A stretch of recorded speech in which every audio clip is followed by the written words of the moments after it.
These guys are ridiculous. These guys are ridiculous. Now, how about them damn Celtics? And we are back with another episode of How About Them Celtics. Sam and I are here recording on Monday, October 2nd. On Media It's October. Day. Media Day was just happened. We're in the month of NBA basketball, and it you can just feel the cogs turning. We're back there at Media Us, Day. handshake, Al Horford. Yep. We're back. He sat down. He just goes, and we're back.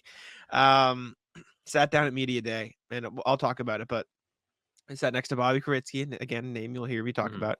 And I turned to him, and Cam was not there. Cam's teacher, so Cam was in school. Turned to Bobby, I go, Bobby, I don't think I can express to you enough how happy I am to be back. And he goes, I was thinking the same thing, because not even back in the sense of like, oh, at Media Day, whatever. Just finally, there's actual stuff to talk about. It's been, even if it is press filler stuff, guys, just giving answers for the media for the sake, because that's what it is, effectively, a lot of it. Oh my God, basketball is so close. I can taste it. It's right around the corner. We got a couple weeks, and we have actual content to discuss. The Celtics are doing media availability all week, so we'll have even more content to discuss. And the preseason stuff. It's a great day because we are back. Yeah. It's about time. I sat here today with the pressers on, and I said, wow, I really can't wait to actually watch a game, which will be Sunday. Preseason tip-off Sunday night. I believe it's here. And I couldn't be more excited. You have the Jrue trade. You have his debut, Kristaps' debut, the debut of the whole bench. There's so many things to be excited about heading into the season where we actually don't know what to expect from the Celtics. Like, I was thinking about it today, and the significant amount of turnover that the team has had. Like, do we actually know what to expect from them from a weakness standpoint? Not saying like they're going to be the greatest team ever. That's not what I'm saying. But what I'm saying is, are they still going to suck at the end of games? Are they still going to blow big leads? Are they still going to like rip your heart out or make you sweat unnecessarily? We actually don't know. Maybe they very well could. We could see whose fault it really is. Looking at you, Tatum. But having Jrue Holiday, having Kristaps Porzingis, two different star level players to be thrown into the fold is just going to give you so many new things to look for. We haven't had this in so long. And I'm not overly thrilled about it. Like, I love Marcus Smart. That's my favorite player, and I'm sad he's gone. But on the other hand, like, all of this new stuff is like, ooh, what's this? What's that? And from a content standpoint, that's so much more fun for us because we're like, we can investigate, we can discuss, we can debate, we can get what people think in the comments. Like, we don't know what to expect. It's going to be awesome. This might be the most excited I've been for a preseason game. Not only do you have the new stuff at the top, but then you have the Jordan Walsh piece. You have these two-way guys. You have who's going to be the third big. You have who's the best wing off the bench. There's so many different things to look for. Get ready. Get your popcorn ready. Yeah. I'm amped. The team looks a lot different. It looks very good. You were just telling me before we jumped on, you said, I've had a day to think about the Jrue trade, and I'm on board. Was this true? We're on board? Yeah, I'm in. I mean, I was always half in, but I was like, well, this and that and age and height and Derek White off the bench and Horford off the who's going to be their rotational big. We'll get there. We don't know. So I missed it yesterday before we get into everything because it's not on the sheet. What do I need to know about Wenyen Gabriel? Give me a little rundown. His contract is just a training camp deal. Yes, for now. Okay. Yeah. First thing, need to know, name Wenyen, not Wayne, not what, I don't know what you said, but it wasn't Wenyen. Wenyen Gabriel. He is oddly like an NBA journeyman. Because I say oddly because he spent 4 years in the league, but he's played for 6 teams. So he's bounced around a lot. Okay. Played for the Lakers last year. Last year was the first year he got like real like game. He's like a Lou Cornette role for them in the sense he played 68 games, 15 minutes a game, but he was like in there a lot, in the like consistently. Played pretty well in the playoffs. They used him against Jaren Jackson Jr. most well known for his play in the bubble his rookie year. Remember when the Blazers played the Lakers in the first round of that series that year and they like stole a game? He guarded Anthony Davis. Well, I see. So that was him. Local guy, you'll like. He was born in Sudan, grew up in New Hampshire, and went to school in Wilbraham, Massachusetts. So nice. Local, very local guy. A lot of people like know him because he's a local guy. So I figured you'd like that. Excellent. Yeah, that's cool. I like that. I'm curious to hear what he has to say on that because I'm sure he's going to be available one of these next couple days because you mentioned the availability happening at the Auerbach Center all week. You would assume. Eyeballs to that. But yeah, he's good. He's like a hustle defensive guy. He's 6'9". Woj tweeted out he's 7 feet. He's not 7 feet. He's 6'9". He's an undersized guy. He's Woj very doesn't versatile. know ball. No, but if we're continuing the summer of Jack knows ball, remember we did our Keith Smith free agency preview? I do remember this. My big man choice was Wenyen Gabriel. So there you go, Boston. Jack knows ball. Wrong, not he's good though. Kenneth Fareed. It's true. Somebody call him. No, I think it's a good fit. It gives you a bit of that versatility at the big man spot that Rob gave you. He's not as athletic. He's not as great defensively, but he's good on the perimeter. And he's a hustle guy. And so it'll be nice to have that type of guy down low in the mix. So it's good. I like the signing. I think he should be good. He'll fight for minutes, which is good. Getting into media day, I was there. How was it? It was good. Very proud to have representation. Yeah, it was good. Traffic was fine. If we really want to break down the full day, like traffic was whatever. Getting in there, it took me like just over an hour to get to the Auerbach Center from my house, which is fine. Parking was fine. Get in. I walk in with Jared Weiss. We walk up. Well, let me rephrase. I followed Jared Weiss because I didn't know where I was going. So I saw him. I'm like, oh, that's the person I know. Going to the same place I'm going. Follow him up. Sit down. Talk to Justin Turpin, who writes for WEI, and Daniel, I forget his last name, but he's the Celtics Clutch Points reporter. Good guys. They're nice. Talk to both of them. Bobby Kravitsky came in, said hi to him, said hi to a bunch of people like Steve Hewitt. I said hi to Twists, like Christian, all like PR people. It was good. I was telling Sam before we jumped on, it was like last year I was like nervous because like I had never been to games before, and it felt like this year people recognized me from last year, so it didn't feel like I was the new kid at school. It felt like I was like, it's like back to school for people who were already friends the previous year, which was nice. It was like I felt a lot more comfortable this year, which was good. It was my first time at the Auerbach Center though, which was fun. Thoughts? I mean, it's fun.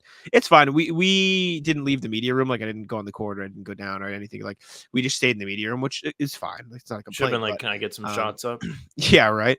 Actually, Joe. So the Jazz run a training camp for media. Yes, saw this. Go on. Bobby tweeted about it. Joe Mazzulla gets to the podium, says, Bobby, I heard you want to run a training camp for the media this year. And Bobby goes, I'm ready. And Joe goes, we'll do it next year. And so maybe I'll get to go to media training camp next year. I would love to see that. What, my fat ass running up and down? Yeah. Joe Mazzulla getting his hands on you. I know. I'm screwed. I might have to start working out, train for that. No, it was good. We'll have to do a series of you training.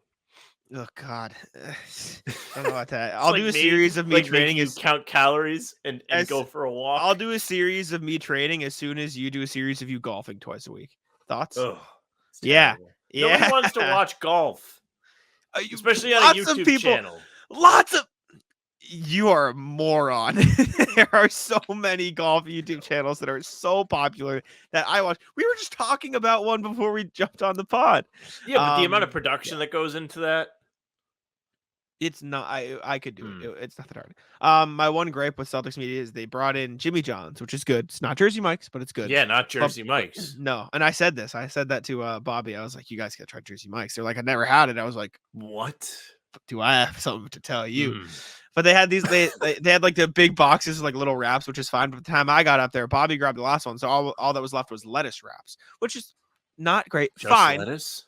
No, there was the sandwich meats and everything. It was like a gluten-free option, which is fine. I'm not complaining. That's a great thing. The calories.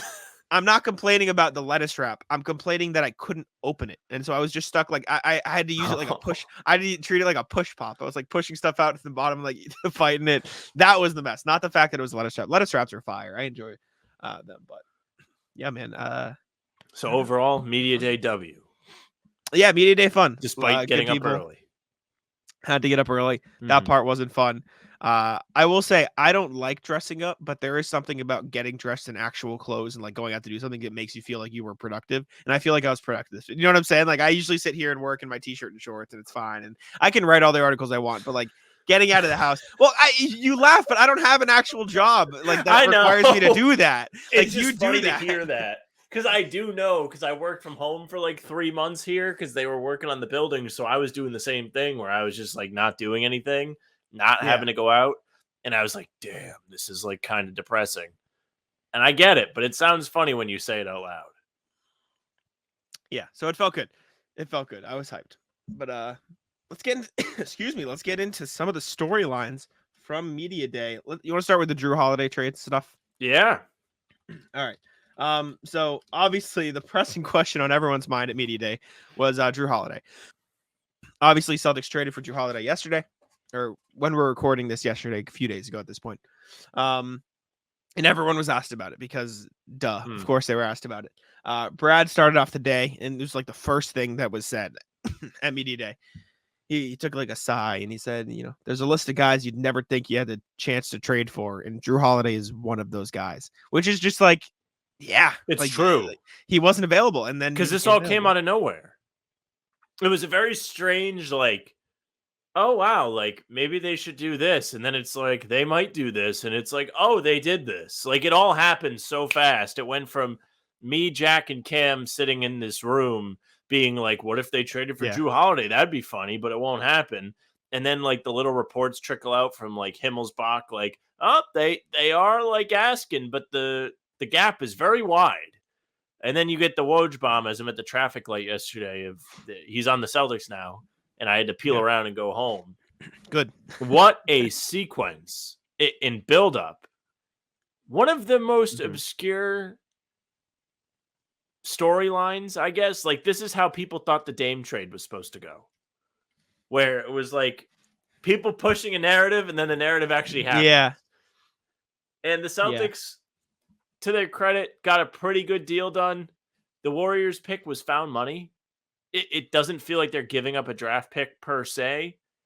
They're not losing their own pick. I think they still have a pick this year, right? Celtics? Yeah, I believe so. Celtics have their own pick. And then they give up the 29 first, where that one you really don't know what it's going to be. So that could end up biting you in the ass for 1 year. And then they give up Rob, which isn't what you want. And again, the Brogdon thing where it was a whole saga of he comes here, wins 6th Man of the Year, gets hurt in the playoffs. That's all people remember. Then he's in the Clippers trade, and then he's not, and then he's mad, and then he's not here anymore. So he's found money too, because it didn't sound like he was going to be back. And I thought about this today. We spent, let's see, in June we talked about it. July, I think we talked about it. August, we damn sure talked about it. In September, we talked about it. All of the different packages, we said, oh, they could trade Malcolm Brogdon for this. I think the best thing we stumbled on was Fultz, and they got Jrue Holiday. Yeah.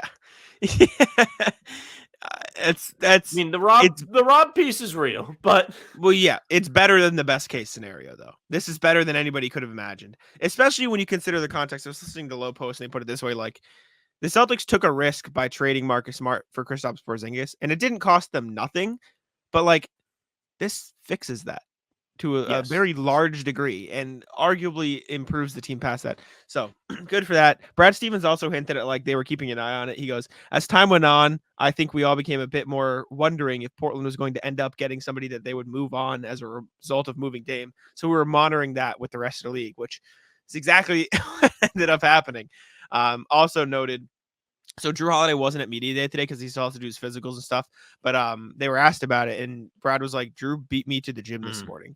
Jrue is in Boston. Kind of a hard move. It is a hard move, but he's like, hyped. It's your first day. Show up when you're told to show up, and don't try and show everybody up. I think that's bad for the vibes in the locker room, if I'm being honest. Like trying to come in, hijack the team from maybe Horford, Tatum, or Brown. Look at me, I'm here early. Not the best. No, I'm kidding. I think it's really good to have Jrue Holiday in town. I think it's good that he wants to be here. He definitely is going to have a chip on his shoulder. Not only after being traded by the Bucks, but just kind of the way everything ended last year for that Bucks team, where they just got murdered by Jimmy Butler. you definitely have a little bit of a fire under you after that. After Jimmy Butler's screaming in your face down the floor as he's hanging 45 points on you and saying you can't touch him. I think you're going to have a little bit of fire to go along with the fellas that just lost to Jimmy Butler and the boys in 7 games. Get ready for the NFL season with incredible offers from FanDuel, America's #1 sportsbook. Right now, new customers can bet $5 and get $200 in bonus bets. Guaranteed. That's guaranteed. Plus, all customers who bet $5 will get $100 off NFL Sunday Ticket from YouTube and YouTube TV. Now is the best time to join FanDuel. It absolutely is. The app is easy to use, and you can be on everything from spreads to player props and more. So visit FanDuel.com/Boston. Kick off the NFL season with an offer you won't want to miss. FanDuel, official partner of the NFL. Yeah, I'm hyped for Jrue Holiday. So are the fellas. Yeah, I was going to say, Joe Mazzulla also talked about it, said, just grateful and open-minded. Anytime you can add character and mindset, it's a win. We have that in our building. We've had that in our building, and now we've added that to our building. He doesn't have to come in here and do anything but be who he is. And I as much as that is a very basic, like, media day quote, in the context of the Celtics team, like, again, I was listening to the Low Post, and so I'm stealing thoughts and making them my own because, you know, I can twist. They were talking about, it was Zach Lowe and Howard Beck talking about how, like, oh, Jrue Holiday had to do too much in Milwaukee at times when Chris Middleton was hurt, blah, blah, blah. Like, he's like, there's Tatum, there's Brown, and there's Kristaps Porzingis. Like, they have ball handlers. They have Derek White too. They have guys comfortable with the ball in their hands.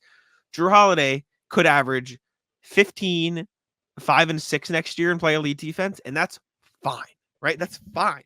Like, the load will be taken off his shoulders, and he just has to focus on being the best version of himself. And as much as that is it's media day, here's a bland quote, it's very, very true in this context.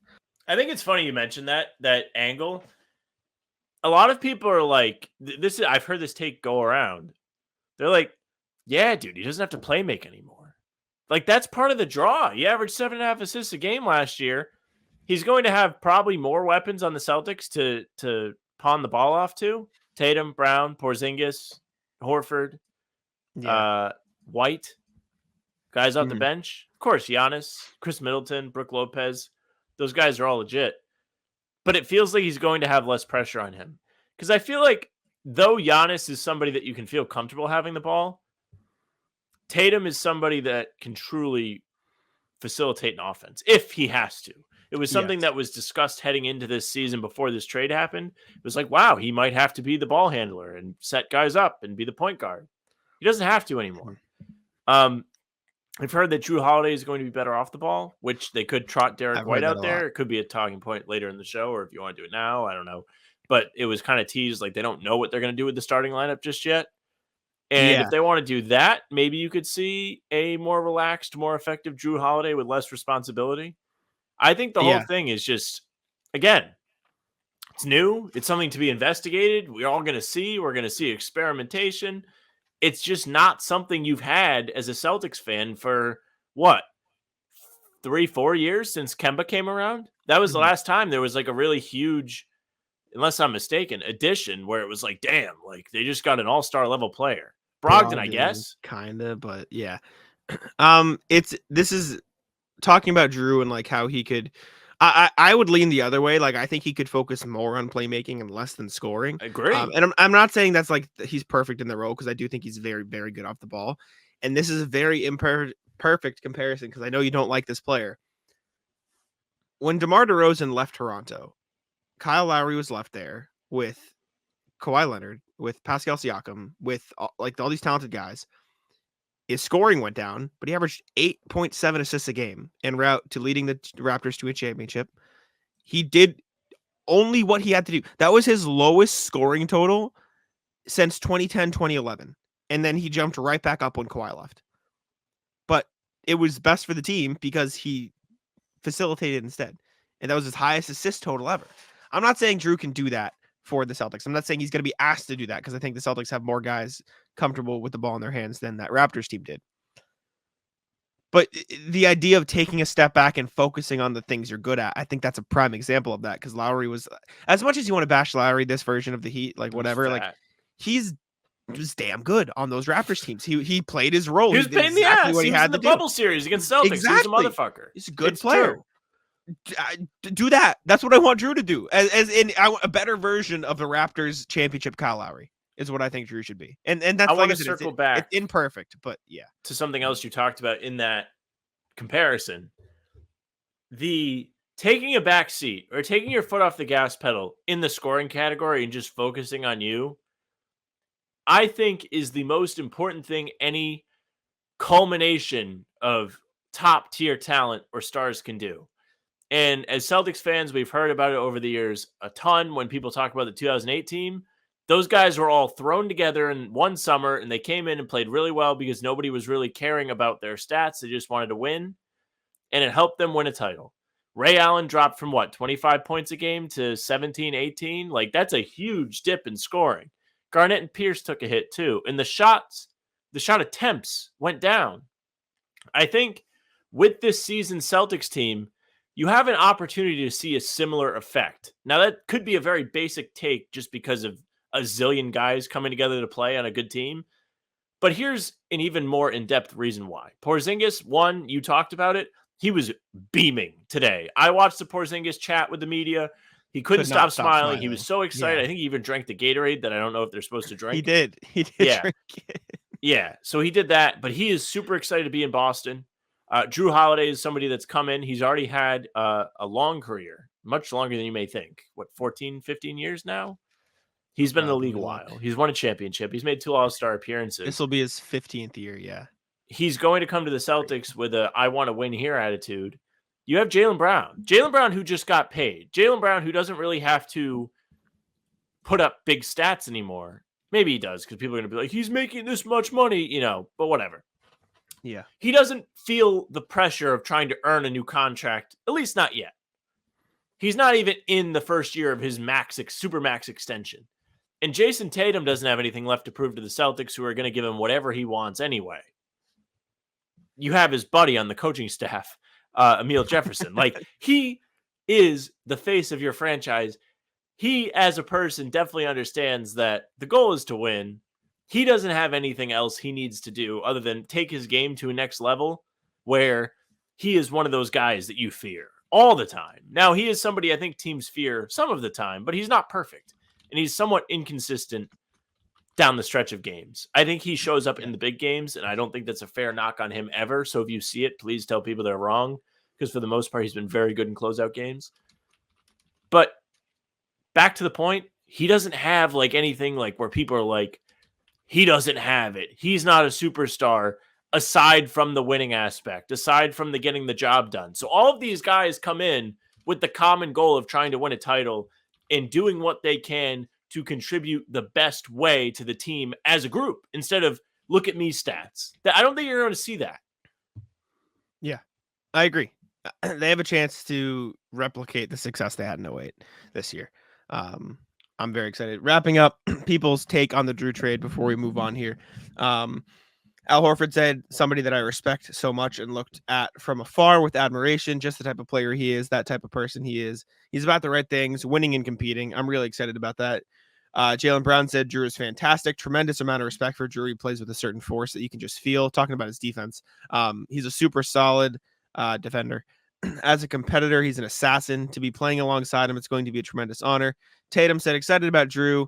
He's one of the most well-respected guys in the league. Great talent on both ends. Champion. We won a gold medal together. Happy to have him. Also underrated thing that I pointed out at Media Day when I was talking to Bobby. Jrue Holiday, connection to the Celtics. Charles Lee. There. Yes. Buddy.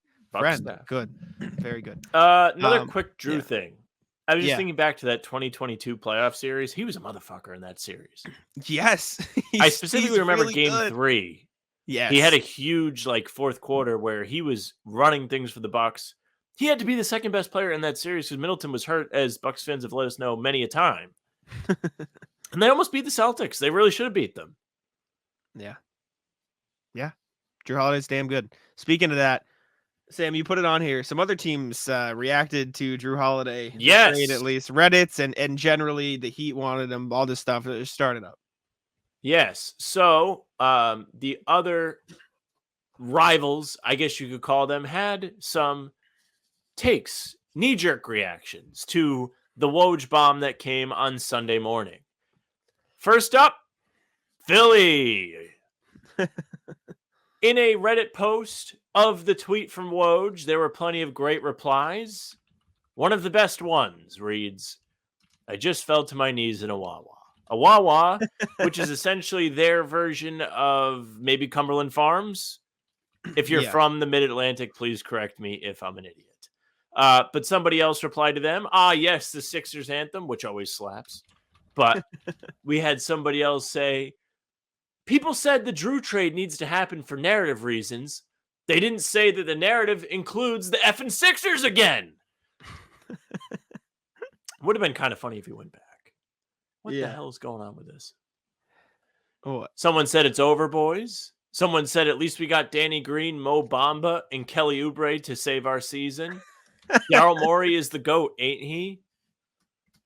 All you can do is laugh. It's a wrap. Can't lie. We're getting cooked right now.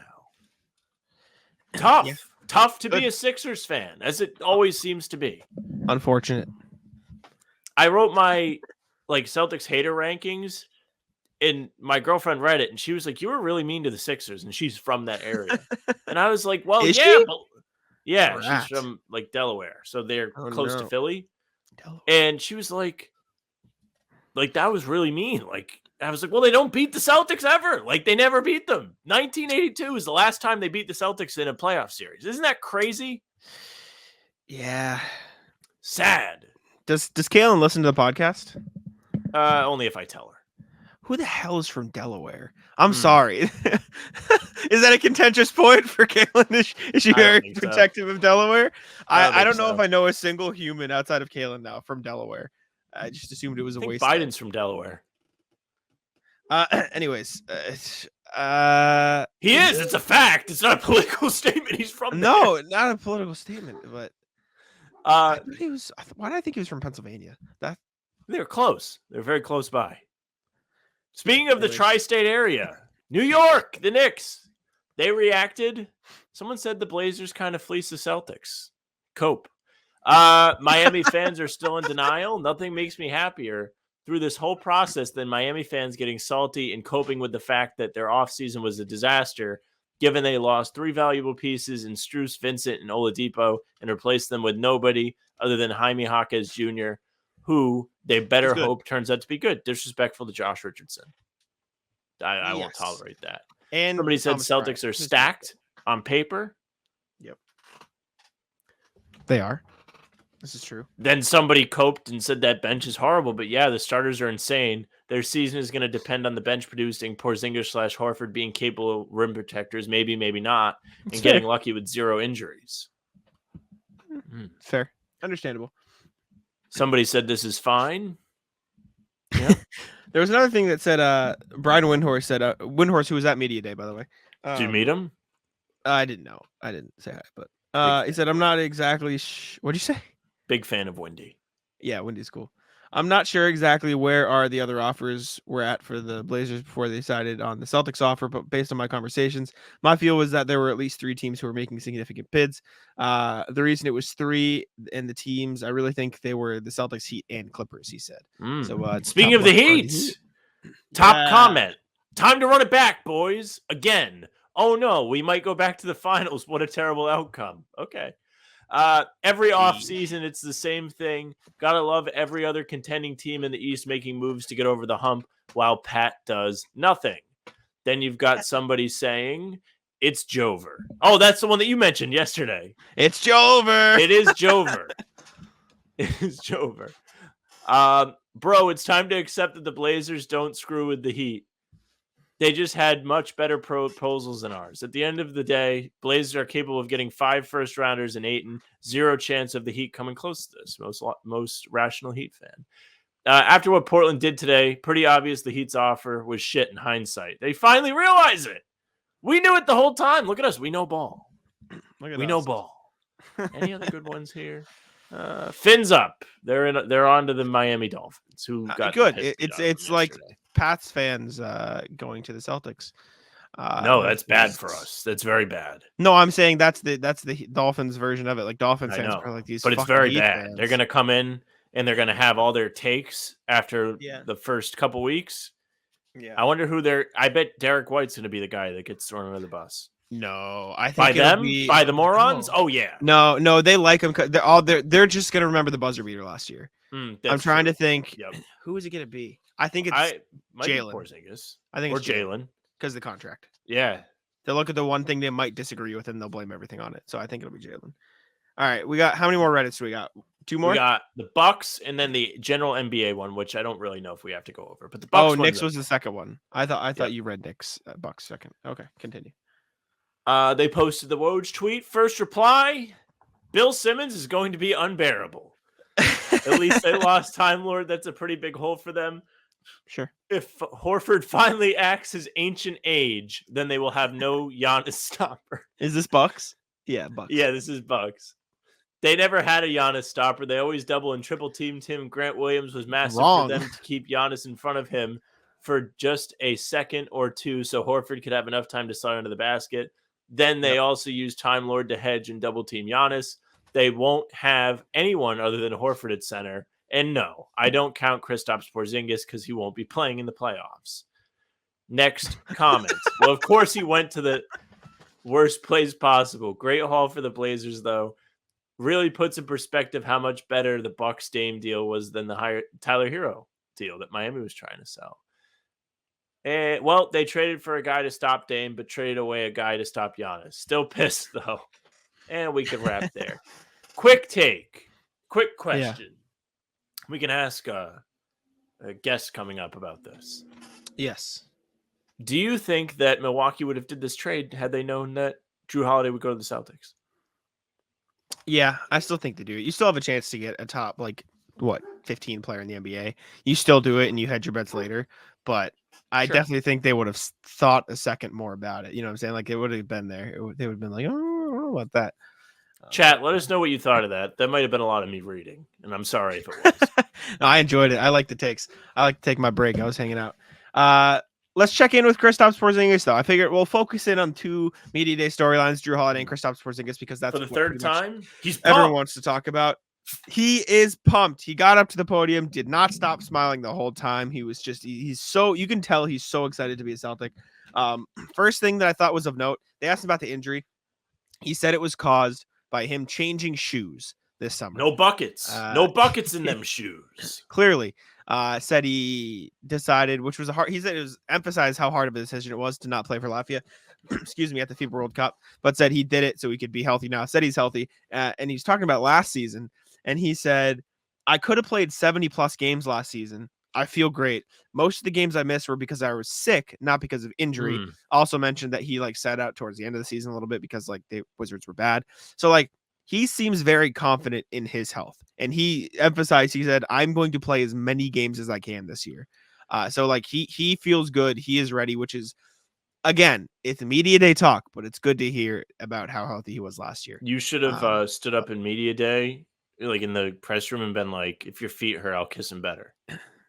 Sam is trying to get Jack fired. That's the storyline we're rocking with. No, all the reporters be respect. We were all thinking it, we want him to be healthy and we want them to do well this season. And you would have, you're kind of on the rookie scale, you rookie duties. You think Gary Washburn would have turned around to me and said respect? Imagine if he did.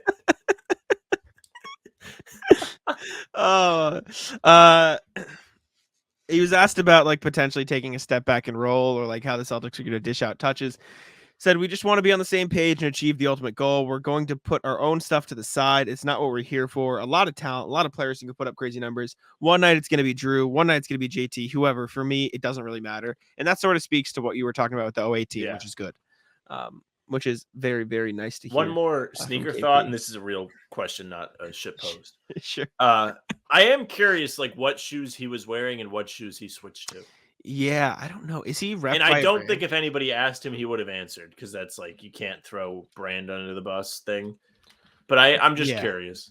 He's with Adidas, for what it's worth. What if he was wearing Harden's? I wonder. We're gonna have to that's funny. Be on Sneaker Watch with Porzingis. Yeah, agree. Hey, shout out to the Tatums. I have a second pair coming in this week because my I'm other gonna one's have to written. cop. I'm gonna have to cop the pink lemonade. They don't have them. Oh, damn. They're out of stock. We'll see. I will say, I'll call Taylor Snow out today. Taylor Snow was rocking some green and white Kyries at Media Day. And Gary Washburn turns to him and he goes, Taylor, what are you doing? He goes, I ordered my Tatums. They're coming. They're on the way. Don't worry. And everyone settled down. So it was fun. You guys should all beat his ass. Imagine. How many times are you going to teach this lesson, old man? Even though he's like middle, he's not even like middle age. He's like 27, 28. Yeah. I don't know. He's on the older side of young. Yeah, that's a good way of putting it. Soichi Terada asked Kristaps about, the timing and everything about his extension, and Kristaps didn't understand. He asked him again. Soichi repeated. Then Kristaps goes, I got here, and I don't know the exact timing. Of course, I wanted to be here long term, and hopefully I'm going to be here for a long time. To be honest, I didn't understand your question, but thank you. He moved on. He was just so juiced up, amped up the whole time. He's hanging out. And then in regard to the starting lineup thing, which we've talked about, Kristaps Porzingis was asked about playing the 4 versus the 5, which effectively is Derek White going to start or is Al Horford going to start? And he said, I love playing both positions. I think it's a tough job for other 5s to guard me. We have very few real post-up 5s in the league. It's probably just Joel and Nikola Jokic, Embiid and Jokic. Two guys that really post up. But the rest of the league at the 5, the game's going to be a little different. For me, it doesn't really matter. Defensively, I could be at my best when I'm around the rim. So he seems like the vibe you got from Porzingis is, I don't give a fuck. I want to be here. I am excited. Please, I just want to win basketball games. I actually think the Celtics need to, in the future, maybe the next edition of a team they were trying to put together, they do need to take on more rescue players. You know what I'm saying? Take players might have been on a bad team for a little bit, might be a little tortured, and they're like, we know what the alternative is, right? You're like, all right, yeah, I'll take the back seat if we can make the playoffs. That'd be kind of cool instead of being a lottery team that's the worst team. He literally sounds like if a rescue dog could talk, how happy the dog would be to be in a real home. Yeah. Yeah. I wanted to ask Porzingis. I didn't because it sounded too similar to a previous question. I wanted to ask him, he's played in 2 playoff series before with the Mavericks, but I wanted to ask him, what are you looking forward to most about playoff basketball? In a team with championship, what the situation? He would have been I didn't, but garden crowd. He would give. Yeah. But still, all right. Which is a good thing to look forward to. Yeah. It is. It's real. Guarding what? What'd you say? No, the garden crowd. The guarding crowd. I thought you said guarding crowd. I said, who the fuck is crowd? Yeah, guarding crowd. I was lost. All right, let's round up the rest of Celtics Media Day with just some highlights. Some highlights from the day. Jaylen Brown and Derek White talked about their trip to Colorado. Jaylen Brown was asked about it. I think Abby Chin went to Colorado, so she yes, she did because she was talking about it. I heard it on the stream. Yeah. And so she asked him, and Jaylen Brown was like, yeah, D. White wanted to go. He invited me out there, and it was great. I meet him on campus. D. White, 10 a.m., plastered. He's drunk as fuck at 10 a.m. He just sells Derek White. Threw him under the bus. Yeah, and he goes, but then Jaylen goes, but hey, when in Rome, do as the Romans do, baby. He's just like, yeah, we got it. It was a good time. Did anybody ask about Will Ferrell? No, we should have, but he goes, I was at Colorado Boulder. I was in Boulder a long time ago. Looks a lot different now. And he's like, he goes, yeah, Boulder. Who would have thought, right? And then Derek White came to the podium and he was asked about hey, Jaylen said this, and he goes, and he started laughing. He goes, let's just say the vibes were high.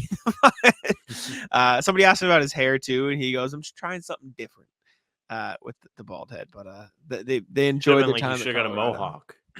Yeah, that'd be pretty intimidating for other teams, dude.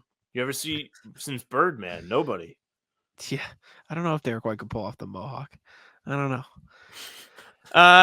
Payton Pritchard talked about his role last year in preparing for this year. The piece that I thought was most interesting, he called last season a redshirt year, when you're in college, which is, I guess, a good perspective. He talked a lot about play, how he was in the gym all the time. He's like, I knew I wasn't going to play, so I was just playing and practicing and fucking always grinding the whole He's a season. dog.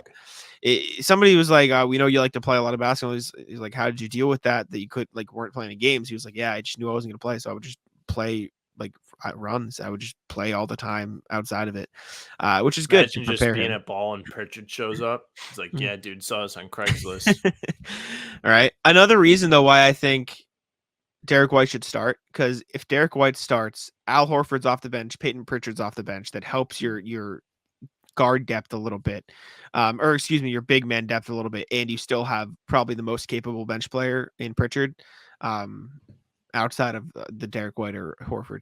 So that's what I would lean. Delano Banton talked about his time in Massachusetts, because apparently he spent some time in Massachusetts for high school. We knew that. I forgot. We knew it on our summer league research, but I Okay. think Real GM and Basketball Reference had a dispute on that. Yes. So he did spend time in Mass. He talked a lot about how he's used to different defenses, because Nick Nurse would throw a lot of stuff at them, and I just thought that was interesting. Sure, but yeah.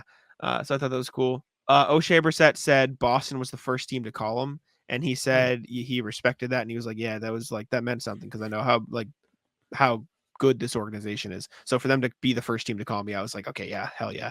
I swear to God, dude, Brad just has mixtapes, or not even mixtapes. I was gonna ask him about it. I was gonna, and I didn't. Just guys that murdered the Celtics, and he's like, they're not gonna murder us anymore, dude. I'm gonna go get them. I almost asked, did Brad bring that up when he asked you? But I didn't. And I'm an idiot. That would be a good angle for today. You could have asked Porzingis that too, because he murdered them in that game when Brogdon was like, yeah, we want the first seed, and then they went into Washington and got the piss beat out of them. It was terrible. It was the day after they beat the Bucks. Yeah, if I was smart, I would have done that, but I'm an idiot, so I didn't. No, it's tough. Hindsight 2020. I didn't think of that. We were talking in the morning because you were like, I don't have anything. I thought about it at the time. I didn't think of the Porzingis part, but I was going to do something on Brissett, but I just didn't. Cornette worked on his finishing this summer. Zach Lowe was talking about this in the pod. He's like, Boston really likes Luke Cornette. Don't be surprised if he plays a lot of minutes next year. He was good. I like Cornette. Cornette was a good player. A lot of people people hated us last year when we talked about this. People got so mad. I think Cornette has the same reputation as Tice, where I have people that are, I don't want to call them casual fans because I think they're above that level, but they're not as in the shit as we are. And they would tell you that Tice was bad. Is Tice great as a starting center? No, but he's fine in his role. Luke Cornette was fine in his role last year. He had plenty of moments where he was pretty good. And he's an okay defender at the rim. He had a block and Embiid on a big dunk attempt last year. I was there. Yeah. So he must be a great rim protector. No, I agree with you. I like Cornette. I think he'll be fine. And he's good for the vibes. Hilarious. And they asked him about he had to concede. He had to concede that he's no longer the tallest guy, which I think is exactly what you were about to say. No, it's not. They asked him, somebody asked him, now that Rob's gone, are you excited for bigger role? And he's like, I don't really think of it that way. I just want to help the team win. He was like, yeah, dude. Yeah, right? What'd you expect? He's the only one that's like, yeah, about time they got rid of him, dude. That'd be funny because he would do it ironically. Yeah, that's funny. Also, sidetrack. I'm just thinking of I thought of it. You remember Tatum's Instagram post saying goodbye to Rob and Malcolm? Yeah. I saw a meme and it was what was it? What was the phrasing? You know exactly what I'm talking about. I don't know what the phrasing was, but it was I know who posted it too. Stand by. Yeah. So basically, Jason Tatum, this is Jack Filibusters. We'll say him looks this up. Jason Tatum posted goodbye messages to Robert Williams and Malcolm Brogdon. If you know who posted it, I can look it up. Maybe that'd be quicker. I got it. It's the Gordon Ramsay. Oh dear, gorgeous. And then him saying you fucking donkey to somebody else. Basically comparing Tatum's message to Rob was super heartfelt and his message to Brogdon was great professional work. Good work, sir. It's pleasure to have in class. Flirting versus harassment. Oh my god. And that was funny. What else? Joe talked about his coaching staff, which I thought was interesting. He called this might have been the quote of the day. The tribal quote. Is that what you're referencing? Yeah. Let me find the exact quote just so I can read it out. I saw that and I was like, what is happening? They were asking about like building his own coaching staff because he didn't have that chance last year. Also, Tatum said like he thought Joe did a good job last year and like he's a lot more comfortable and confident this year. Tatum picked him. It's true.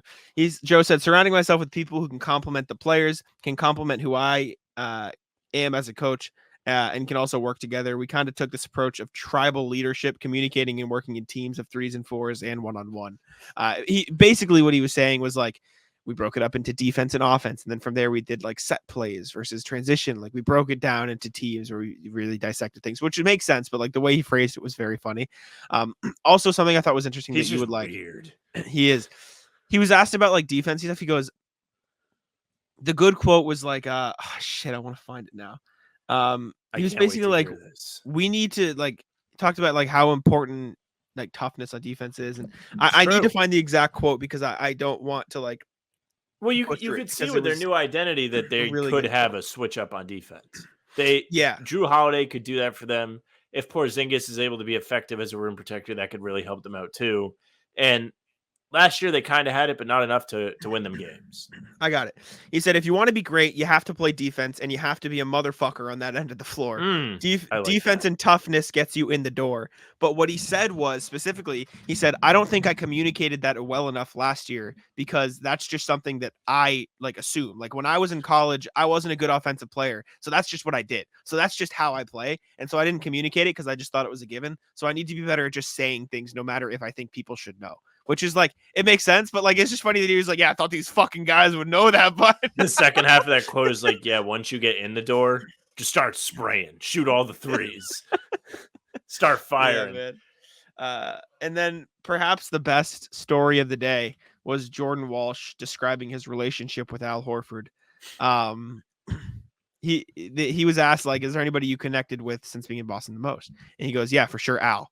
You know, he's like, I was talking to him on draft night. I texted him. I said, I think I'm gonna be a Celtic, excited to come work with you. He said he's giving him advice and stuff. He said, I was joking earlier. We were talking about when he was going to college. I wasn't born yet. I said, yeah, now we're teammates. Then he goes, Gary Washburn asked him, is there any, homework the vets have given you to do?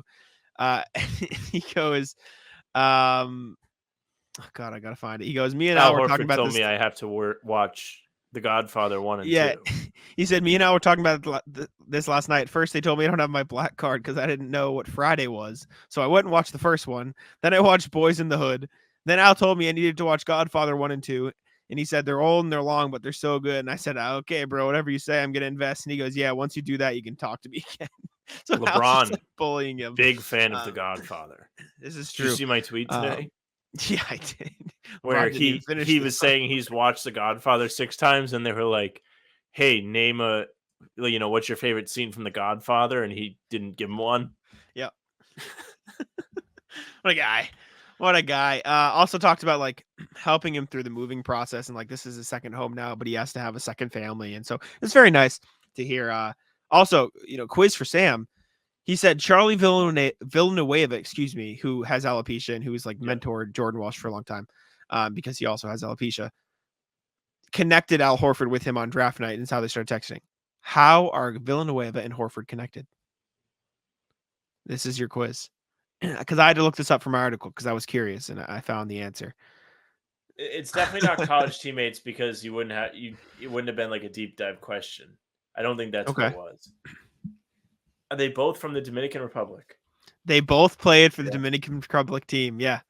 Good call. Villanueva went to UConn, by the way. So, yes. Yeah. But good call. Good call. I didn't know that. They played in the early 2010s together. There's your roundup. Sorry if we missed anything. Obviously, we can't go over everything, but let us know if you think there's anything we missed, and we will talk about it in the future. Payton Pritchard. Extension talks are happening. You put this in. Hit me up. What did I got? Yeah. This kind of fell under my radar because I was at Media Day all day. And Busy day. Busy day for Jack. Payton Pritchard chatting it up with the front office. Him and the Celtics are negotiating extension talks or in a contract extension. They have opened extension talks with Pritchard, but still have a gap to close to reach an agreement, according to sources briefed on the negotiations. This is from Jared Weiss. Now, this is interesting because, like we kind of talked about 4 months ago, Pritchard didn't want to be here. Now he wants to sign a contract extension. I saw a lot of people on Twitter today being like, How much does this, let's just say week, say about Brad Stevens' affection for Payton Pritchard? Let's say summer. You enter the summer with Payton Pritchard wanting to leave. That comes out in the tell-all Athletic article after they get bounced in Game 7. Yeah. Marcus Smart gets traded at the end of the month. 2 months later, Malcolm Brogdon is traded after months of speculation that they were trying to trade him. And now Pritchard has minutes waiting for him in a contract extension negotiation underway. If that doesn't scream, I love this guy, then nothing does. You want to know what's crazier, Sam? What's this? Only 3 Celtics are left on the roster for when Brad Stevens took over. Tatum, Brown, Pritchard. Yep. Only 3 since he took over are left. That's nuts. That is crazy. I think only Tatum and Brown are from the bubble team. Yeah. Bring back Tice. Bring back Tice. That's what I need. Wait. Pritchard wasn't in the bubble? Bubble was right before he got drafted. I always he's think a rookie he's, of the year after the bubble. I always think he's Grant draft class. It's probably because he's like 26. So, yeah. Okay. Yeah, I'm down for a Pritchard extension. They need him now more than ever, especially if they get him on a cheap deal. Depends on this season. It depends on what he does this season. I think end, if he plays as well as he possibly can in this role, I think 10 mil a season. Okay. If he doesn't, I think you could probably fall around 6-ish, 7-ish. Like, I think the extension has to get done like soon, like before they start playing games.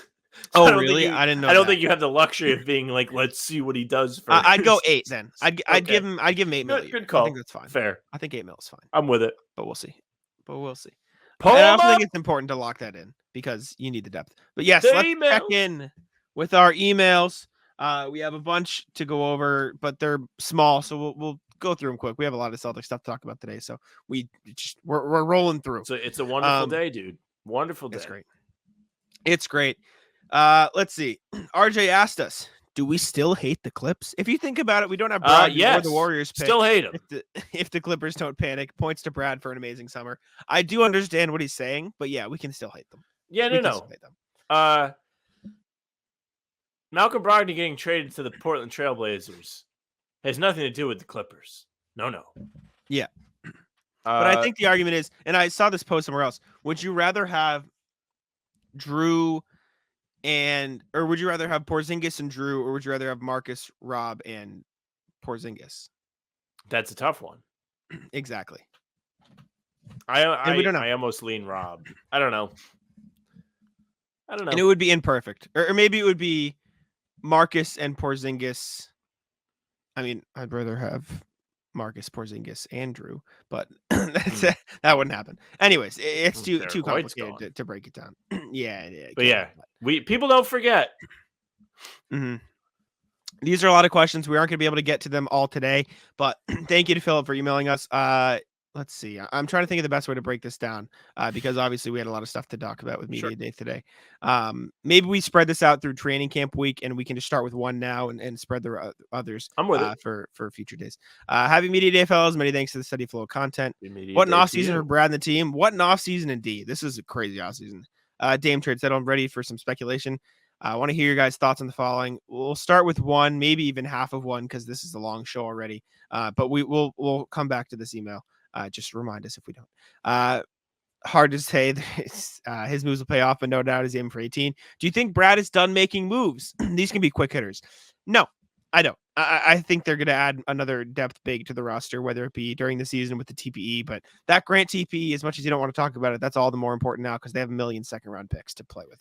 So do I think Brad is done making moves? No. Do I think he's done making trades? Yeah. Maybe excluding the TPE. That's what I'm saying. Here's why. They kind of don't have anybody left to trade. Yeah, that's why I think the TPE is all that's left. But the TPE makes sense. I think there is actually a need to use it now. Said Poku. That's what Corrales said. Did you talk to him? No. He's on Locked On. I was listening to Locked On Celtics. This wasn't reporting. This was saying they should get Poku. You can run him at the 4-5. I'd rather Jeremiah Robinson Earl, but I understand the want for Poku. Don't hate it. But you throw, I mean, the Thunder might have to release them anyways. You throw them a second to get them into TPE. Easy. You know what I'm saying? Yeah, that is true. You think they're going to release Poku? They have to release like 3 people. I don't think they'll release Poku, but if they want to, if you can sweeten the pot, they have to release people anyways. You say, hey, here's 3 second-round picks. Fuck it, right? What if you trade for Poku and then put him on steroids? Well, the fun part is, and I saw someone speculate this, and I don't think this would happen. They said, if the Celtics really want to get nuts, you can trade for somebody now with the TPE. Poku makes $5.7 million. Mm-hmm. Then you combine that with Pritchard's salary, and you combine that with another salary, and you can get up to around $14 million. That, you know what I'm saying? And my speculation, which would never happen, all I'm saying, if the Blazers trade Rob somewhere else first, that would be kind of fire. That would be like the biggest Brad scam. Yeah. I'm pro scams. I think scams need to happen more often. You're telling me if the Blazers trade Rob to, I don't who, the Pistons, or that's not, they have bigs, but like some rebuilding team, whatever. OKC. OKC, fine. Right. Let's say they trade him there for like a first round pick or 2. Brad goes, hey, you want salary filler and 3 first round picks? Give me Rob back. Elite. I don't care about the picks at that point. Just do it. It's fire. I mean, it would be fire. I'm pro that. Yeah, I like the storyline. Or even if you want to like dumb it down, you get a $5 million player. You combine it with Pritchard or 2 minimum players. That's Tice baby at the deadline. Like easy, right? Pro Tice.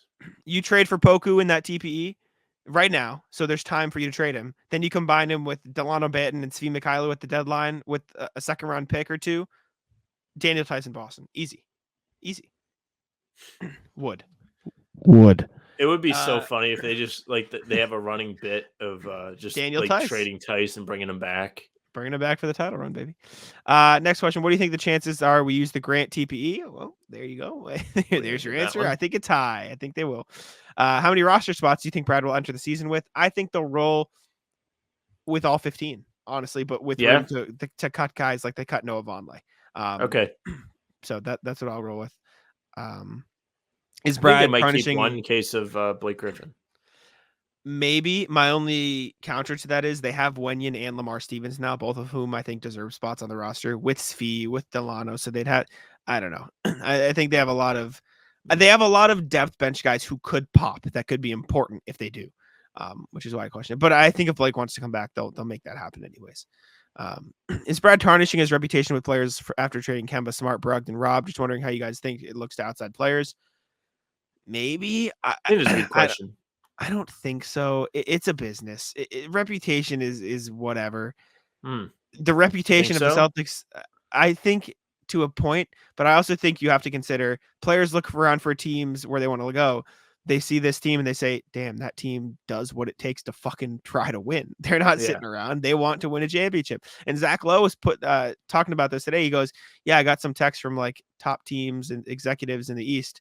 So those texts ranged from oof to this sucks. So people around the league like the move for the Celtics. As far as players, I do think it's a balance between am I going to get traded versus damn, this team is really good and does what it takes to win. So I point to one, Anthony Davis's dad, Bum, who said he would never want his son to play on the Celtics after they trade Isaiah. You've now seen them get rid of Kemba, who was injured. Smart, who was probably going to be a number retired had they won a title. Brogdon, who along with Smart and Danilo Gallinari was reportedly told that they would be a part of the team's future plans in extra interviews. Don't know exactly where I saw that, but I'm pretty sure it's true. And then Rob, who was coming off of injuries. Was it a good business move? Probably, especially if Rob proves to not be able to hold up with Portland and you're like, wow, good thing they didn't run it back with him because he would have just not given you anything anyway. But I think some of those are more weighted than others. I think the Rob one is whatever. I think the Brogdon one is kind of bad because he was here for a year and they sold him on being here and then they traded him. I think the Smart one's really bad. And the Kemba one, I'm not really sure if it's bad or not. I don't remember, to be honest. Yeah. I don't remember what the vibes were like. I think I just know it wasn't looking pretty after they got killed by the Nets. I think it's fine. And last question: when an unpayable rent comes due in 2 years for this monolithic team, who gets shipped out? JB ? Zach Lowe actually brought up this No point. one. He said sneakily, like, this is an unsustainable like cap bill, which it partially is. And he was like, adding another ball handler, another all-star in the backcourt could be their way of saying, if things don't pan out, trading JB is a bit more possible now, which I don't think will happen. I just don't. But if the Celtics really fall flat this year, maybe. But I just don't see that happening. The tax bill is going to get very tough to deal with though soon. So it'll be interesting to see how they deal with that. And Brad talked about it at media day. He said, he said, we've had these conversations and we'll deal with it and we'll figure it out and we'll go from there. Whatever. So there's that.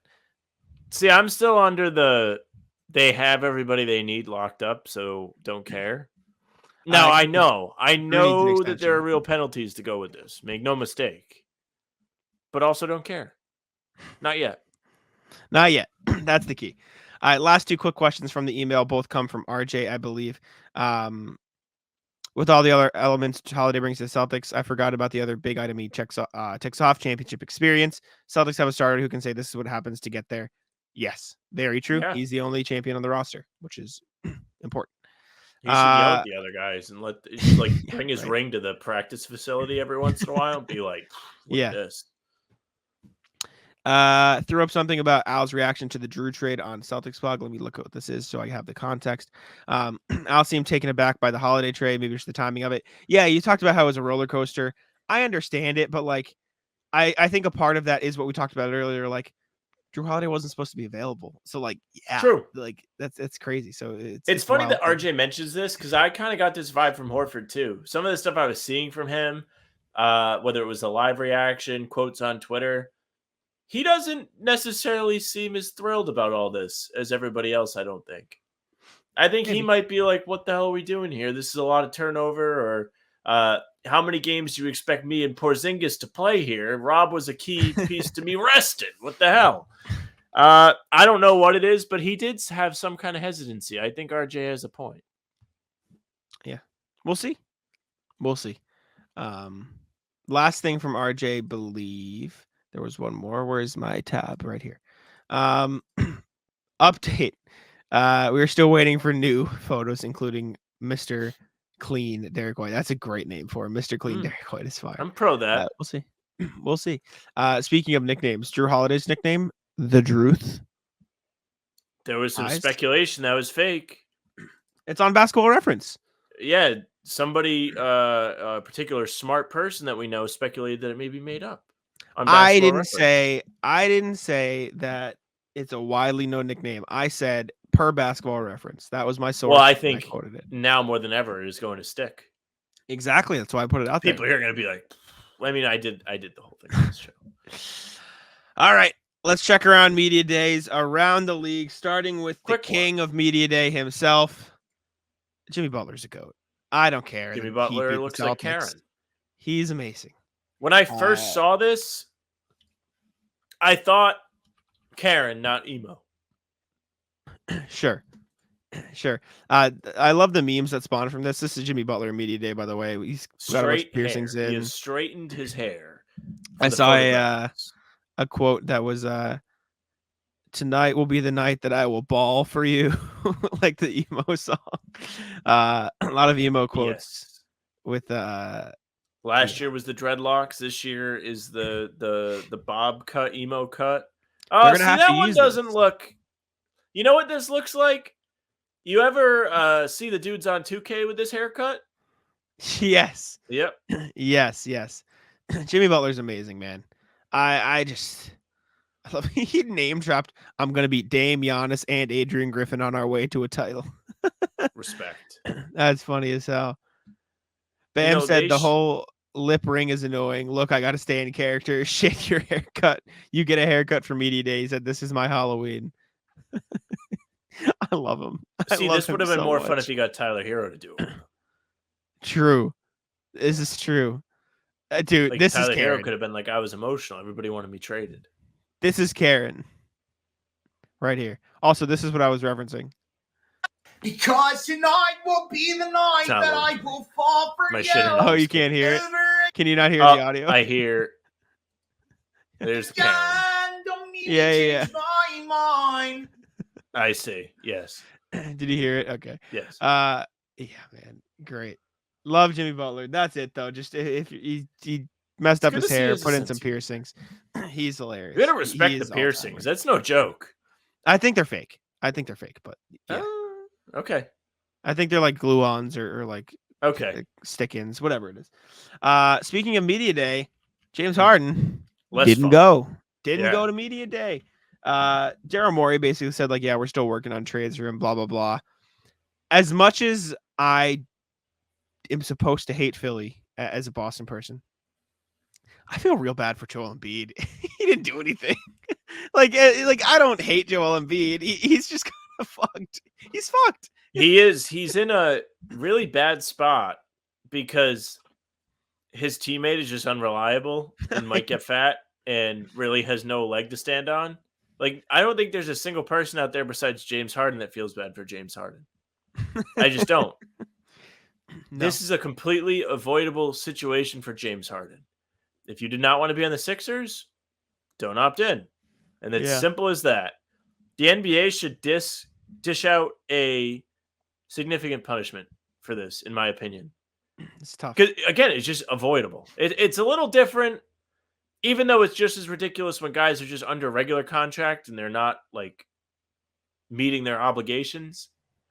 But for you to have the opportunity to leave a situation, and I know that there could be more to this because we've talked about it at length.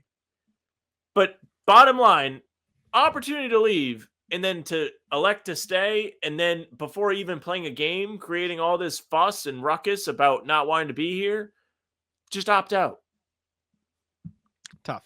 That's what the money's for, is the hardship. If you didn't want to deal with this, then take less money. I don't feel bad. Kawhi Leonard talked about load management at media day. Obviously, the NBA putting in new policies to get rid of it. He said, "I'm not a guy that's sitting down because I'm doing load management." Well, when I was with the Raptors, it was different. Like I was coming off an injury, and you have to know the details from a doctor. But if the league is seeing or trying to mock what I did with the Raptors, they should stop because I was injured during that whole year. But other than that, if I'm able to play, I'll play basketball. I work out every day in the summertime to play the game. So no league policy is helping me to play more games. Kawhi, another media day legend. Yeah, right. The laugh. Jaylen Brown also said something today. He said, "Just so y'all know, it ain't always the players, but I'm playing as many as I can." But like, which is true. I've said that a million times. Well, also, I saw a anybody meme. on the Celtics is No, load management allegations. I saw something on Twitter that said, Jaden Hardy's laugh is worse than the Kawhi laugh. Have you heard Jaden Hardy's laugh? No. Let me pull it up. Pull it Also, up. another thing to note, that new provision where it's like, oh, players who are all-stars, Celtics have another one that fall into that category now. Oh, no. Yep. Shit. You didn't think of that, did you? But yeah, here is the Jaden Hardy laugh. Let me share screen with you. It got, this is worse. Yeah, Jaden Hardy might have a worse laugh than Kawhi. Let me know if you can hear this. Can we hear? Oh, he does. He definitely does. Man. I feel like it's always tough to laugh like when you're the one delivering, though. Man. Yeah. Especially in front of a room of media. I love him. That was Tough. the goofiest laugh. Oh, wait, here we go. Ready?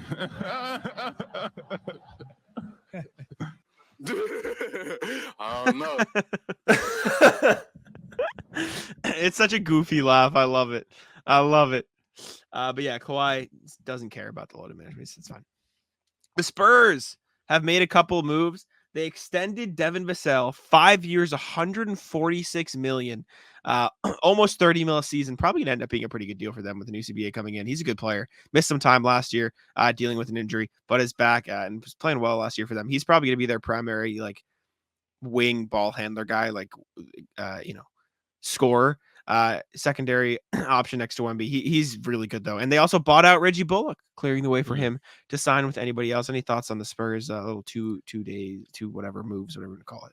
The Vassell thing is probably expected. That's a guy that they drafted a few years back. They probably want to keep a core a little bit, at least have cap flexibility in trades or anything else they may have to deal with Wemby being there now. it makes sense for them to try and retain as many guys as they can. As far as Bullock, he never really made sense for them. When the Grant thing happened, it was like, why are they taking this guy? He's somebody that shoots and plays a little bit of defense. I hope. I know he shoots well. That's for damn sure. He could definitely help a contender. He's one of those guys that is a perfect fit on Denver, even though they don't have any roster spots. Milwaukee, Boston, Philly could use him very much. Yeah. And he's just going to go play for the Spurs. That doesn't make sense. So the report has been that he wants to go play somewhere to compete. Well, he was just kind of thrown there in the trade. Like, he didn't choose that. But now the Celtics really have no reason to bring him in because they have a zillion wings. So he doesn't make sense. The Celtics don't need Reggie Bullock. All right, Sam. Who he play for? Oh. You ready for who he play for? This is I learn and you guys watching learn. You may have missed some offseason moves. Let's see if I'm on the ball or not. Let me pull up the past sheet because I put 10 at the end of our last pod so we could talk about it. But we bumped it to this one. Let me pull it up here. Do I have it? I put it at the end so you couldn't see it. All right, ready, Sam, for who he play for? Just absolutely bullied. Who he play for, Sam? It's a guy you mentioned last podcast. Okay. Ty Jerome. Who Ty Jerome plays. He play for? I know it's between two teams. I think he's on the Cavs. Correct. Yeah, Cleveland it was the Cavaliers. Cavs of the Warriors. I knew he was on the Warriors. Yeah. Yeah. Signed with the Cavs. Good job. 1 for 1. Player 2, Robin Lopez. Robin Lopez. Who he play for? Robin Lopez. Is he on the Bucks again? He is on the Bucks again. There we go. All right. Who he play for? Number 3, Serge Ibaka. Who he play Spain. for? I'll give it to you. No, he plays for Bayern. He plays for Bayern. Yeah, Bayern Munich. I tried to get you. There we go. All right. Nice. Next one. There are 5, so 2 more. Lonnie Walker, the 4th. Who he play for? He left the Lakers, but I don't remember where he went. Oh, will Sam be able to pull out a guess here? Drum roll. Oh my God. You want a clue, or do you want to take the L? Hold on. Yeah. Sorry. This is bad audio. Dead air. At least I know he didn't stay with the Lakers, but I don't know where he went. You're right. He could have gone to any other of the 29 teams or 28 because he didn't sign with the Celtics. Yeah. You want a clue? Yeah. Celtics division. Celtics division. Yeah. He went to the Nets. He did go to the Nets. As soon as I knew you'd know it off that. Okay. Well, I know he played on the Spurs, like that's where he was drafted and stuff, but something in my head was saying Spurs, and it's because of the colors. The colors. Yeah. Yep. All right.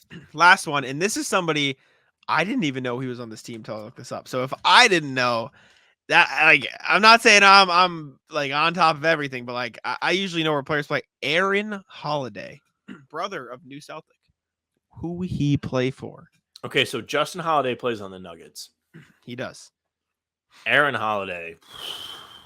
Yeah, exactly. Tough one. Very, very tough one. Justin Holiday was also on the Mavs, so the other Holiday's not there. My gut says Hawks. I know it's not Hawks. Played for the Hawks last year. Yeah. Do you want a clue? Should I know this? No, I didn't know this. Okay. I'll take a clue.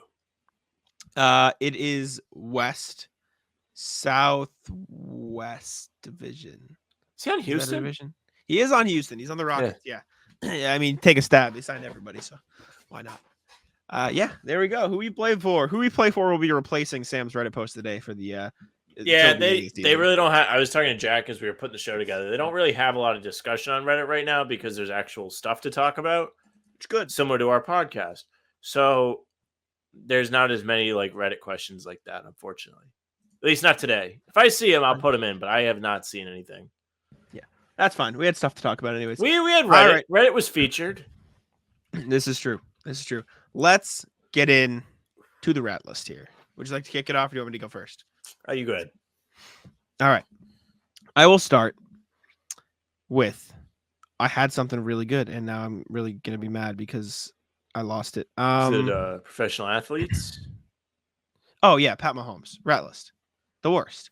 I was playing Sam in fantasy football this week, Sure were. and I'm down by 5 points. Chiefs are marching. Is it Pat 5 or Mahomes. 6? Might be 6. I would have won though if he did this. I would have won. You might have won, but you might have lost by a fraction of a point too. It was very close because I was trying to figure it out. Let me look. Anyways, I'm down by enough where it would have mattered. I believe it is 140.66 to 134.5. Pat Mahomes. That is the final. I was down. If he had gotten 6 points, I would have been down by 0.16, but I would have also got an extra yard or something. Exactly, the rushing yard. But instead, so Pat anyways, Mahomes slid at the 1 to win the game for the Chiefs. Wide open end zone. I was watching with my dad. I stayed up because I said, I'm playing Jack. He's got Kelsey. He has Pat Mahomes, and I need them to not score at the time. It was like after the half, 17 more points, and I'll beat them. And they started to drive in the fourth quarter. And I should have won. I objectively should have won. My life flashed before my eyes as Pat Mahomes trotted towards the end zone, but then he slid. And I was like, oh my God, I can't believe that just happened. And Jack has perished.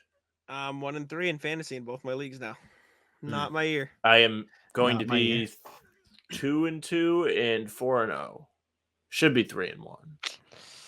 It ain't my year. I had one of those situations you had last week, where I would beat everybody but 2 people, and I played one of them.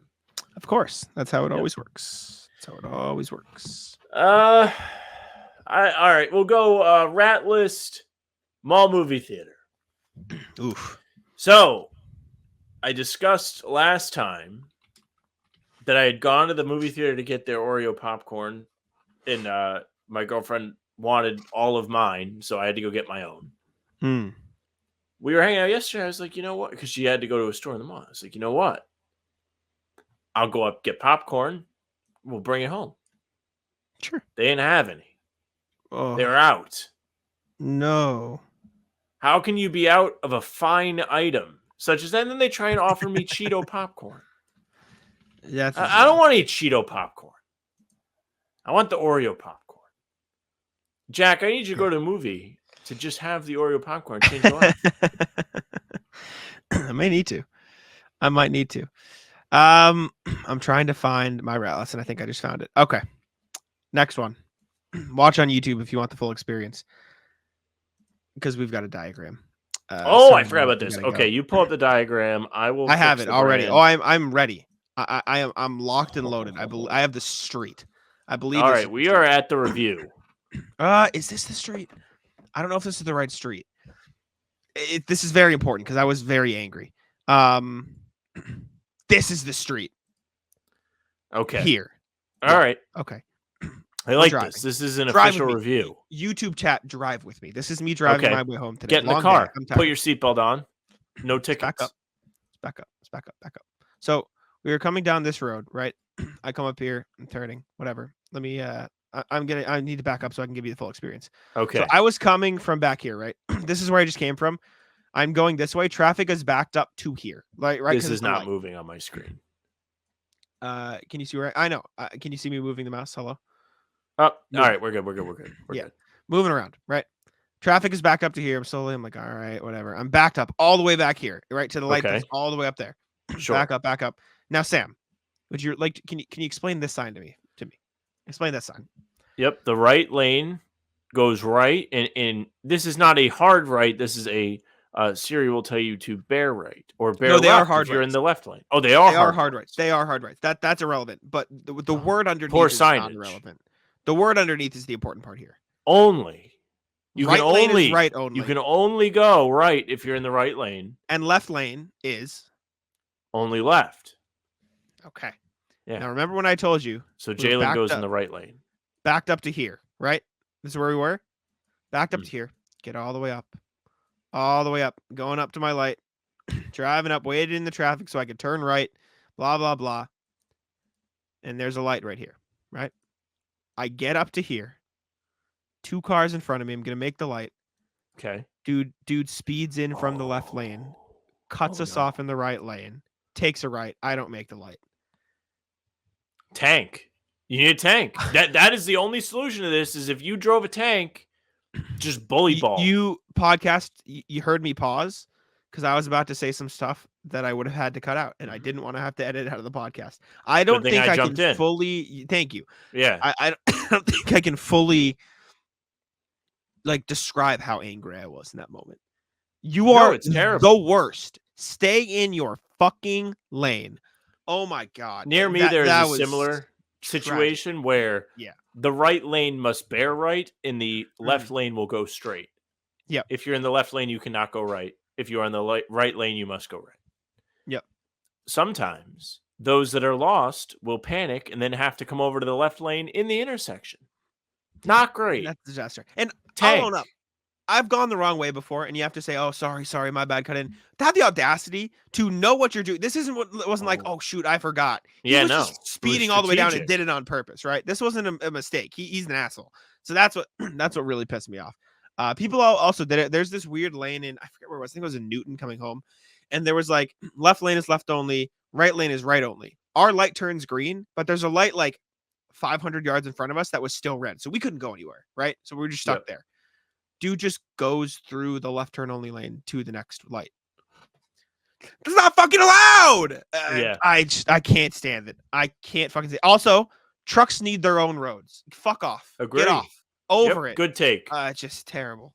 I was getting good take. I hate driving. I agree. Rat list did it for buddy. Rat list also driving. Providence roads very poor. Yesterday, part of the snack extravaganza, we go and get cookies. To get cookies, you are on a one-way that has many side streets that go down a hill to a two-way. Sure.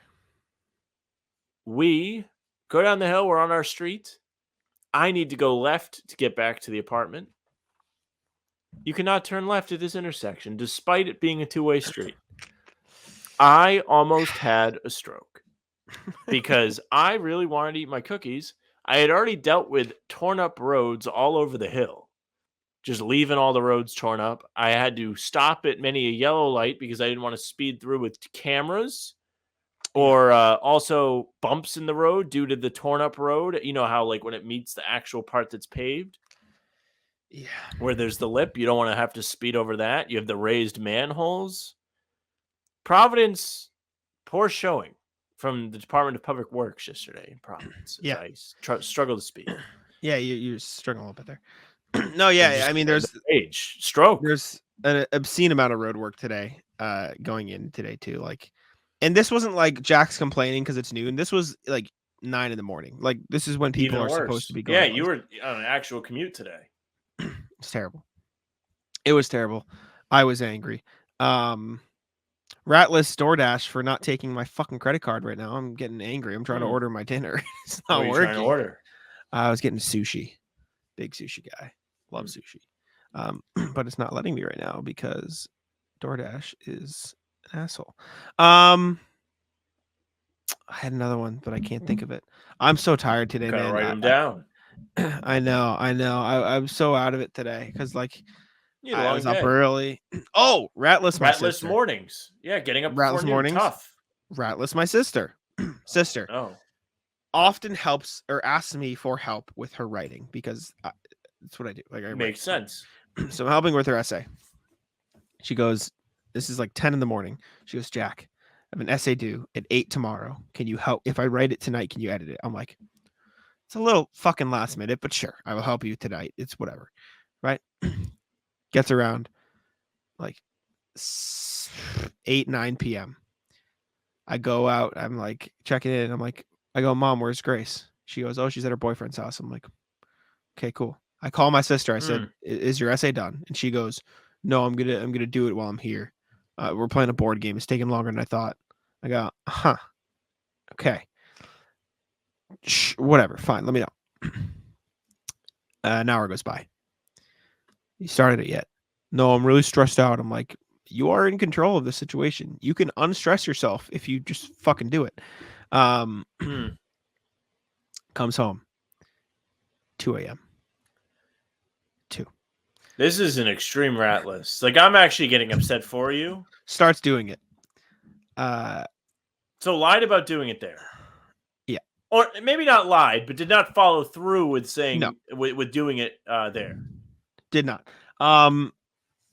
Goes, I'm stressed. I don't know what to do. Like, I can't do it. Whatever. Gets home. Maybe 1:30. Not 2 yet. 1:30. Starts doing it. Sits on my bed. Starts doing it. Whatever. I'm like, okay, fine. And I go, how you doing? I look over, like 2:15, 45 minutes. She has written maybe 100 words. It's the SpongeBob where he has to write the essay and he just writes the really big at the beginning. 100 words. Yeah. She goes out there, gets out, like leaves my room, goes to do more. Go out an hour and a half later at this point. It's 3:30. I go, is you done? She goes, maybe 50 more words. Nothing.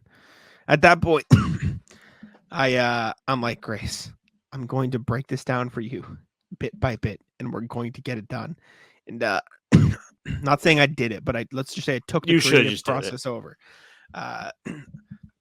Not saying I did it, but I took the process over. You might did. But ratless my sister for making me say I didn't go to bed till 5 a.m. On today of all days. This was the only day ever. This was 2 nights ago. This wasn't last night. Oh, okay. A little less bad, yeah. All right. But, you did. You missed the Jrue Holiday trade. You were asleep. Yes, that was that day. Anti-rat list PayPal, because I signed into my PayPal account and I got my DoorDash through that. Oh, good job. Excited.